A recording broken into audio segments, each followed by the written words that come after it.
बॉसनं promotion केलं नाही म्हणून लोक जॉब सोडतात किंवा मग त्याच कंपनीत राहून बॉसला शिव्या घालतात।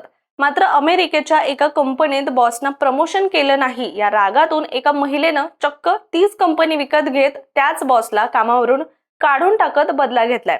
तर झालं असं की अमेरिकेतली जुलिया स्टीवर्ट ही एकेकाळी ॲपलबीज या कंपनीची अध्यक्ष होती। त्यावेळी तिला कंपनीकडून वचन देण्यात आलं होतं की कंपनीला नफा मिळवून द्यायचा आणि कंपनीला चांगला नफा झाला तर तुला कंपनीची सीईओ बनवणार। त्यानंतर जुलिया ही कामाला लागली आणि तिनं आपली एक टीम बनवली। दिवस रात्र मेहनत करून 3 वर्षात कंपनीला चांगला नफा मिळवून दिला। पण त्यानंतर जेव्हा तिला दिलेलं प्रॉमिस पूर्ण करण्याची वेळ आली तेव्हा मात्र कंपनीने आपला शब्द मोडला। तिची फसवणूक केल्यामुळे रागाच्या भरात जुलियानं राजीनामा दिला, कंपनी सोडली आणि ती इंटरनॅशनल हाऊस ऑफ पॅनकेक या कंपनीत रुजू झाली।